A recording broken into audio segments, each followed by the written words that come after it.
بسم اللہ الرحمن الرحیم۔ السلام علیکم۔ ہیلو دوستوں، آج کی کہانی آپ سب کو یقیناً سبق دے کر ہی جائے گی۔ سوشل میڈیا پر کی جانے والی جھوٹی محبت، لیکن یہ کہانی سننے سے پہلے آپ ہمارے چینل کو سبسکرائب کر دیں۔ رات کے 10:30 بج رہے تھے۔ فوزیہ کمرے کی کھڑکی کے پاس بیٹھی اپنے فون کی اسکرین پر نگاہیں جمائے ہوئی تھی۔ باہر کا موسم اداس، آسمان پر بادل چھائے ہوئے، ہوا میں نمی کی ہلکی سی خوشبو، اور اندر کمرے میں تنہائی کی جھپی چپی اور خاموشی۔ ایسے لگ رہا تھا جیسے دنیا بھر کے شور شرابے سے ہٹ کر اس کی زندگی ایک سناٹے میں ڈوبی ہوئی ہے۔ تبھی ایک نوٹیفیکیشن کی آواز نے اس کی توجہ کھینچ لی۔ ایک نیا میسج تھا۔ ہیلو، میں ایان ہوں، آپ کیسی ہیں؟ فوزیہ نے چند لمحے سوچا، اجنبی سے بات کرنا نامانوس سا لگتا ہے، مگر تنہائی انسان سے وہ سب کچھ کروا دیتی ہے جو وہ عام حالات میں کبھی نہ کرے۔ اس نے چھوٹا سا جواب دیا، جی میں بالکل ٹھیک ہوں۔ یہ وہ لمحہ تھا جس نے آنے والے دنوں کی پوری کہانی کی بنیاد رکھ دی۔ ایان ایک خوش مزاج، ہنسی مذاق کرنے والا، بڑے میٹھے لفظوں کا استعمال کرنے والا لڑکا تھا۔ شروع میں بس سلام دعا، پھر آہستہ آہستہ باتیں طویل ہونے لگیں۔ فوزیہ کو حیرت ہونے لگی کہ ایک اجنبی اس کے دکھوں کو اتنی آسانی سے کیسے سمجھ سکتا ہے۔ وہ گھنٹوں چیٹ کرتے، کبھی کال پر بات کرنے لگتے۔ ایان اکثر کہتا، فوزیہ میں تمہارے بغیر میرا دن ادھورا لگتا ہے، مجھے لگتا ہے کہ تم وہ شخص ہو جسے میں برسوں سے ڈھونڈ رہا تھا۔ یہ سن کر فوزیہ کا دل دھڑک اٹھتا۔ اس کی آنکھوں میں وہ خواب سجنے لگتے جس کی تعبیر وہ برسوں سے چاہتی تھی۔ کچھ دنوں بعد ایان نے کہا، فوزیہ میں تم سے ایک بات کہوں؟ فوزیہ نے ہچکچاتے ہوئے جواب دیا، ہاں کہو۔ ایان نے آہستگی سے کہا، میں تم سے محبت کرنے لگا ہوں۔ یہ الفاظ جیسے فوزیہ کی روح میں اتر گئے۔ اس نے کبھی کسی اجنبی پر یقین نہ کیا تھا، لیکن ایان کے لہجے میں اتنی مٹھاس تھی کہ وہ انکار نہ کر سکی۔ اب دونوں دن رات بات کرتے، خوابوں کے محل بناتے۔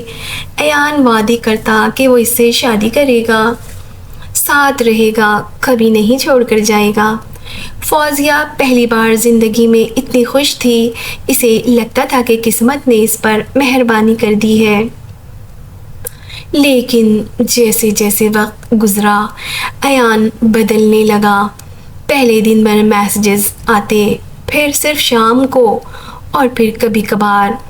کبھی وہ کہتا، میں مصروف ہوں، بعد میں بات کرتا ہوں۔ فوزیہ سوچتی، مصروفیت بھی تو ہوتی ہے نا، شاید میں ہی زیادہ سوچ رہی ہوں۔ لیکن اس کے دل میں ایک انجانا سا خوف بیٹھنے لگا۔ ایک رات جب بارش ہو رہی تھی اور فوزیہ ایان کا انتظار کر رہی تھی، اس نے میسج کیا، ایان کہاں ہو؟ میں تم سے بات کرنا چاہتی ہوں۔ کافی دیر بعد جواب آیا، فوزیہ پلیز اب مجھے تنگ مت کرو، تم اچھی ہو، لیکن یہ سب مزید اور نہیں چل سکتا اور نہیں ہو سکتا۔ یہ پڑھ کر فوزیہ کے ہاتھ کانپنے لگ گئے، آنکھوں سے بے اختیار آنسو بہنے لگے۔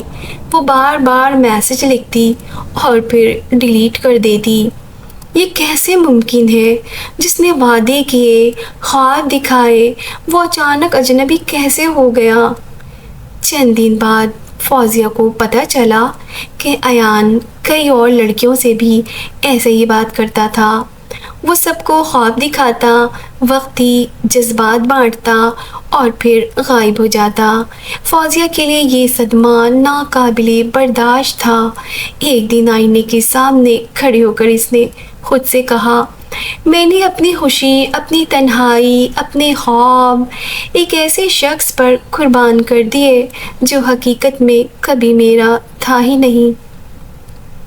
وقت گزرتا گیا۔ فوزیہ نے اپنے زخموں کو وقت کے مرہم سے بھرا۔ اسے اب یقین ہو چکا تھا کہ سوشل میڈیا پر ملنے والی محبت اکثر محض لفظوں کا کھیل ہوتی ہے۔ وہ اپنی ڈائری میں لکھتی گئی، سوشل میڈیا پر محبت ایسے ہی ہے جیسے کوئی پانی پر لکیر کھینچ دے، لمحے بھر کے لیے نظر آتی ہے مگر اگلے ہی پل وہ مٹ جاتی ہے۔ یہ کہانی صرف فوزیہ کی نہیں، ہم سب کے ارد گرد ایسے کئی دل ٹوٹتے ہیں۔ آج کے دور میں لوگ سوشل میڈیا پر رشتے بناتے ہیں، خواب دکھاتے ہیں، مگر اکثر وہ خواب حقیقت نہیں بنتے۔ اس لیے یاد رکھو، اصل محبت الفاظ میں نہیں، وقت اور عمل میں چھپی ہوتی ہے، اور سچے رشتے ہمیشہ اسکرین کے پیچھے نہیں، دل کے قریب ہوتے ہیں۔ اگر آپ کو ہماری کہانی پسند آئی ہے تو پلیز اپنے دوستوں کے ساتھ اسے شیئر کریں۔ شکریہ۔